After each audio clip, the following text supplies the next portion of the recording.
네, 우크라이나 전쟁 휴전 협상이 진행되는 가운데 지난 밤에 중요 가스 시설이 폭격을 당했습니다. 향후 이뤄질 휴전 협상에 어떤 영향을 줄지 이문정 공주대 국제학부 교수와 짚어보겠습니다. 안녕하세요. 어서 오십시오. 네, 안녕하세요. 예. 러시아 크루스크에 있는 가스 계량소가 폭격을 당했습니다. 이게 유럽으로 수출되는 천연가스 통로라고 하는데 네. 이게 러시아는 우크라이나의 도발이다. 그리고 우크라이나는 러시아 자작극이다. 이렇게 말하고 있는 상황이에요. 이거 어떻게 분석 좀 해주시죠? 이번 그 우크라이나 전쟁 벌써 3년이 넘어가고 있습니다만 이 전쟁이 좀 물론 심리전이라는 것은 고대에도 있었습니다만 아무튼 이번 전쟁이 좀 특이한 것은 과거와 다른 것은 역시 이 인지전적인 부분입니다. 그래서 우리가 이제 하이브리드 전쟁이라는 표현을 쓰기도 하는데 아무튼 같은 팩트를 놓고도 어떻게 보도하느냐에 따라서 지금 전혀 상대방한테 불리하게 자기 쪽에 유리하게 이런 식의 이제 보도 행태가 있는 것인데요.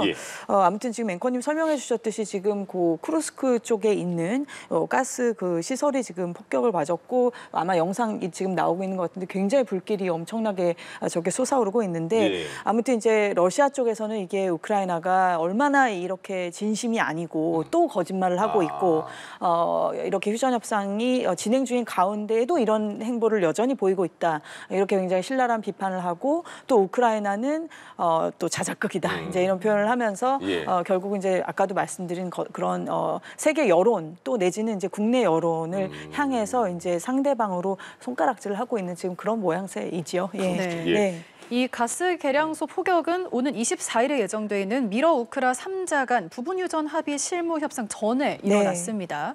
그러니까 아직 구체적인 공격 금지 대상이 정해지지 않았다는 건데요. 휴전 대상도 아직 정해지지 않았잖아요. 이게 좀 영어 표현으로 이제 에너지 인프라스트럭처 이렇게 돼 있는데 이것을 이제 앞에 것을 조금 형용사로 볼 것인지 붙이냐 떨어뜨리냐 이거예요. 아니면 이것과 이것으로 볼 것인지 당연히 이제 러시아 입장에서는 이걸 좀 협의로 보려고 할 테이니 에너지와 이제 관련된 인프라스트럭처로 좀 좁혀서 해석을 하려는 게 이제 러시아 쪽 입장일 것이고 우크라이나 입장에서 봤었을 때는 인프라스트럭처 좀 더 광범위하게 기관시설 뭐 예를 들면 병원이 될 수도 있고 아니면 뭐 전기를 이제 송전하는 어떤 그 송배전망이 될 수도 있고 뭐 여러 인프라가 있지 않습니까? 뭐 교통수단이 됐던 이제 이런 것들이 공격을 받게 되면은 이제 물론 3년 이상 벌써 전쟁이 지속되면서 우크라이나 국민들의 그 고통이 큽니다만 더 이제 또 심리적으로나 경제적으로 타격이 올 수가 있기 때문에 이제 우크라이나 입장은 좀 더 이것을 이제 넓게 보려고 하는 것이어서 이제 이 부분에 이제 역시 악마는 디테일이 있다고 이런 부분들이 남아 있고 글쎄요 이제 영어 표현만 놓고 봤었을 때는 에너지에 좀 국한해서 보는 것이 좀 타당해 보이기는 하고 또 이제 백악관 쪽 입장이나 이런 것들을 아울러서 봤었을 때는 그럴 텐데 아무튼 결국은 이 디테일을 가지고 어느 정도 서로가 이제 협의를 할 수가 있느냐 그런데 그것이 합의가 오기 전까지가 사실 제일 무서운 거죠. 그러니까 우리도 뭐 6.25 전쟁을 3년 이상 하면서 결국은 휴전하면서가 가장 어떻게 보면 치열한 전투가 벌어지고 단 한 발자국이라도 더 나아간 상태에서 이제 끝나기를 바라기 때문에 지금 뭐 쿠르스크도 뭐 러시아가 88% 정도는 탈환을 했다고 합니다만 거기 조금 더 동남쪽으로 약간 지금 우크라이나가 또 밀고 들어가는 형국인 것 같아요. 그래서 지금 아무튼 서로가 전혀 뭐라 그럴까요? 양보할 수 없는 그 막판 승부가 지금 벌어지고 있는 것 같아서 참 무섭습니다. 미국, 러시아, 우크라이나 이렇게 세 나라가 부분적인 휴전안의 세부 내용을 채워야 되는데 그 전에 각자가 원하는 게 너무 다르잖아요. 지금 상황이. 보면 푸틴은 우크라이나 지원 중단을 일단 원하고 있는 상황이고 젤렌스키는 뭐 패트리엇 미사일까지 지원해달라 이렇게 말을 했어요. 또 미국은 원전 같은 거에 지금 눈독 들이고 있는 상황인데 이게 그럼 조정이 될까요? 글쎄 말입니다. 이게 참 글쎄 24일에 사우디에서도 만난다고 하니까 또 귀추가 주목이 됩니다만은 이 뜬금없이 또 원전 얘기는 뭐냐 이렇게 아마 느끼시는 분들도 있으실 것 같아요. 일단은 지금 자포리자뿐만이 아니라 우크라이나에 이제 한 총 4개 정도의 원자력 발전소가 있습니다.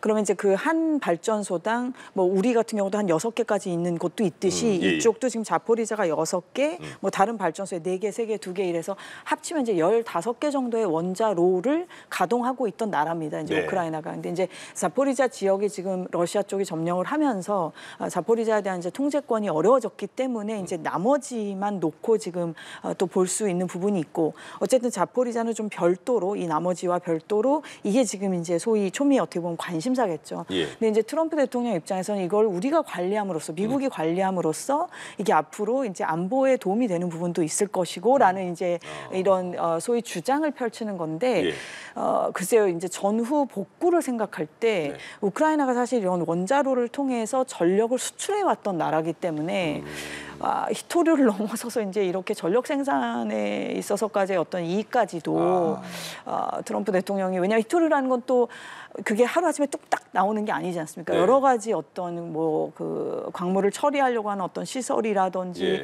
또 개발 과정에서 오는 어떤 리스크 등등 이런 것들을 지금 생각해서 이 전력 생산 있는 시설을 가지고 이제 전기를 만드는 거니까 지금 여기에까지 지금 눈독을 들이나 미국이 이런 생각도 들기도 하는데요. 아무튼 뭐 우크라이나가 지금까지 이제 주변 국가들이죠. 뭐 헝가리라든지 폴란드, 뭐 남쪽으로 이제 몰도바 이런 데 이제 전기를 팔아왔던 나라이기 때문에 아마 향후에도 이것이 이제 상황이 안정이 되면 원자로에서 생산하는 전력을 어떤 식으로 이 수익 구조를 가져가느냐에 따라서는 또 전후 복구에 이제 도움이 될 수 있는 부분이 있어서 아무튼 그 부분까지도 지금 테이블에 올라오는 형국인 것 같습니다. 좀 더 뭐 어떻게 보면 어려워졌다라고도 볼 수 있겠습니다.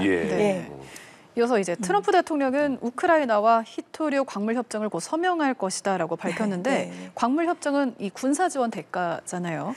때문에 러시아가 이를 금지할 것을 부분 휴전의 전제 조건으로 내세울 가능성도 있지 않을까 이렇게 보고 있는데 어떻게 생각하시는지. 글쎄 이 히토류도 앞서 말씀드렸듯이 이게 뚝딱 나오는 것은 아니고 일단 개발을 해야 되는데 일단 지금까지 알려진 바에 의하면은 지금 러시아 쪽이 점령하고 있는 쪽이 더 많은 것으로 추정이 됩니다. 결국 히토류의 그 보존 매장량이라고 할까요? 그런 것들이 그래서 이제 그런 부분에서 실질적으로 러시아가 지금 점령하고 있는 것을 이것을 법적으로 러시아의 영토로 쳐주느냐 아니냐는 또 좀 내려놓고 이거는 이제 좀 내려놓고 어쨌든 실질적으로 점령을 하고 있으니 이 부분에 대해서는 인정을 하는 걸로 간다라고 했었을 때에 그 안에서 나오는 광물을 또 어떻게 할 거냐.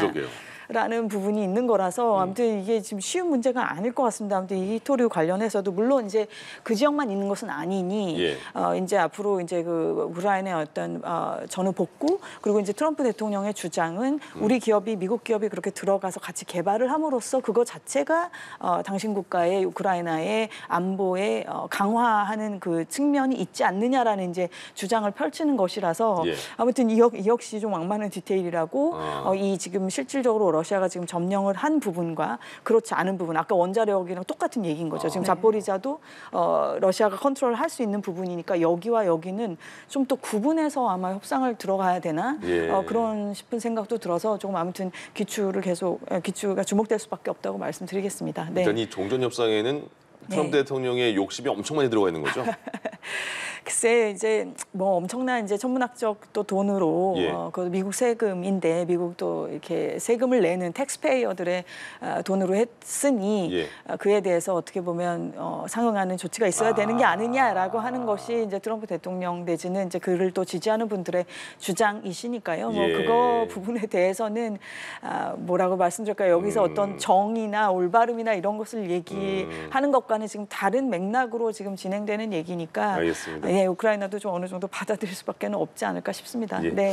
영국의 윌리엄 왕세자가 군복 차림으로 탱크 탄 모습이 공개가 됐어요. 그건 왜 그런 걸까요? 이제 혹 전문가들이 이런 표현을 쓰시기도 하더라고요. 이제 러시아를 괴롭히는 것에 정말 진심인 나라는 영국이구나. 그래요? 그래서 근데 저는 꼭 그렇게 말씀을 드리기보다는 역시 지금 이 우크라이나 전쟁의 수습 국면에 있어서 제가 우리 연합뉴스 나올 때마다 거의 말씀드렸던 것 같은데 영국이 굉장히 지금 중요한 역할을 하고 있고 자국도 그것을 영국도 원하는 것으로 보입니다. 그러니까 기존에 이제 소위 EU라고 하는 어떤 유럽 연합, 그 경제 연합체를 만드는 데는 프랑스와 독일이었죠. 그리고 나토는 영국과 미국인 것이고 그런데 이제 어찌 됐든 이번 이런 상황은 결국 러시아라고 하는 공공의 적 공공의 위협에 맞서는 형국인데 여기서 독일의 지금 뭐 독일이 여러 가지 좀 내부적 상황인 것도 있지만 예. 독일은 어쨌든 러시아와 여러 에너지 협력이 더 긴밀했었잖아요. 이쪽보다는. 네. 그리고 조금 거리감이 있다는 말씀이고요. 온도차가 있다는 말씀을 드리는 거고 역시 좀 바다 멀리 있는 영국이면서도 여전히 러시아에 대한 위협은 가장 심각하게 지금 느끼고 있고 그것을 어떤 측면에서 나쁘게 표현하면 좀 이용하는 부분도 있고 아무튼 에스토니아에 지금 한 900명 정도의 지금 영국 군이 있다고 하는데 예. 요 타파라는 그 기지가 핀란드 요 남단과 이렇게 마주보는 지역에 있는 곳입니다. 그러니까 예. 상당히 북단에 있는 곳인데 거기를 직접 찾아가서 또 이렇게 전차에도 올라타고 이런 모습을 보인다는 것은 영국이 역시 우리 이 집단 안보 체제에서는 우리가 리더다. 이거를 이제 보여주고자 하는 어떤 그런 행보라고 보겠습니다. 이 왕족이 이렇게 움직일 때 그것도 이제 다음 서열 1인데요. 예. 다음 왕이 되실 분이 이런 행보를 보인다는 것은 당연히 엄청난 메시지를 보내는 것이죠. 예. 네. 네. 미국, 러시아, 우크라이나 휴전 협상에 발맞춰서 유럽도 움직입니다. 네. 오는 27일 프랑스에서 의제 연합에 참여한 30여 개국 정상회담이 네. 열리는데요. 젤렌스키 대통령도 참여할 예정이고요. 네. 특히 영국이 평화유지군 파병 논의를 주도하고 있는데 어떤 얘기들이 논의될 거라고 예상하시나요? 참 이 평화유지군 이게 참 어렵습니다. 지금 근본적으로 휴전 협정이 어려운 것은 결국 우크라이나가 원하는 안보와 그것을 도저히 받아들일 수 없는 러시아 사이의 이 간극이기 때문에 예.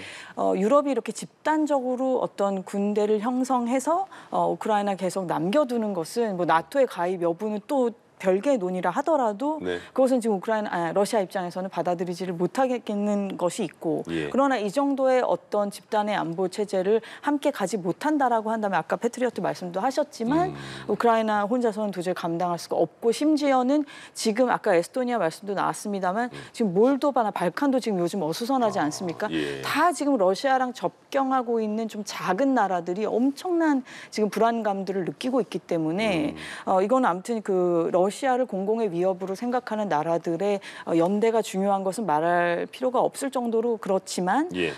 여전히 이제 또 디테일에 있는 거죠. 누가 얼마나 돈을 내고 어느 정도의 무기 체계와 어느 정도의 병력을 줄 것인지. 예. 네, 이런 것들이 유럽의 나라들이 뭐 강국들이라면 강국들이지만 사실 군대 규모라는 게 그렇게 어마무시하지는 못합니다. 사실 예. 뭐 영국도 그렇고 한 18만 정도, 뭐 프랑스는 그보다 조금 많은 수준이라고는 하지만은 네. 다 거기서 이제 소위 각출을 해야 되는데 그러면 어디선가 또 빼와야 될 것이고 또 비용이 그만큼 기회 비용이 또 발생하는 것이고 이런 부분들이 알겠습니다. 참 고민이 될 것 같습니다. 예. 네.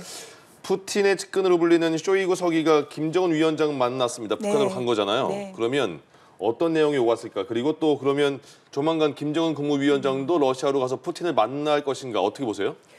이거는 이제 좀 종전협상 추이를 좀 봐가면서 아무래도 좀 지켜봐야 할 문제일 것 같긴 한데요. 예.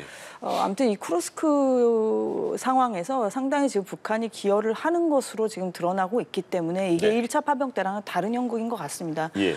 교수님, 오늘 한국, 중국, 일본 외교장관 회의가 열렸어요. 네, 그 네. 장관 세 분이 만난 게 1년 4개월 만이라고 하는데 어떤 얘기가 나왔으며 또 어떤 논의가 돼야 할까요? 이 3자의 회담에서는.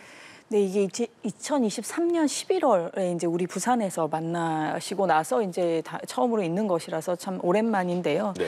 아무래도 지금은 워낙 세상이 이렇게 어수선하고 말 그대로 전쟁이 벌어지고 있다 보니까 불안한 마음이 너무 크죠. 그리고 다음 전장은 또 어디가 될 것이냐. 이 동아시아는 괜찮은가? 특히 이제 중국하고는 역시 대만 문제가 또 있기 때문에 북한은 또 말할 것도 없고요. 그래서 늘 이제 우리 국민들도 불안한 마음이 있으실 수밖에 없는데 한중일은 물론 어떤 부분에서 경쟁도 하고 서로 안보에 있어서 위협이 되는 부분이 없지 않지만 그거는 이제 국경을 맞대고 있으니까 어쩔 수 없는 것이고 네. 그럼에도 불구하고 이런 대화를 통해서 서로가 협력의 의지를 다지고 또 역시 이제 북핵 문제라고 하는 것에 대해서는 뭐 다소 온도 차이나 표현의 차이가 있다 할지라도 이 문제를 평화적으로 해결한다라고 하는 것에 대해서는 당연히 삼국의 의지를 같이 하는 것이기 때문에 그런 부분에 대해서는 그리고 중국의 역할 없이 사실 북한 문제는 풀 수가 없습니다. 그래서 거듭 중국의 역할을 다시 한번 또 독려하고 협력하는 그런 의지를 재확인한 그런 자리였지 않았나 싶습니다. 네. 네. 러시아 쿠르스크 가스 계량소 포격에 관련해서 말씀 들어봤습니다. 지금까지 임은정 공주대 국작부 교수였습니다. 말씀 고맙습니다. 고맙습니다. 네, 감사합니다.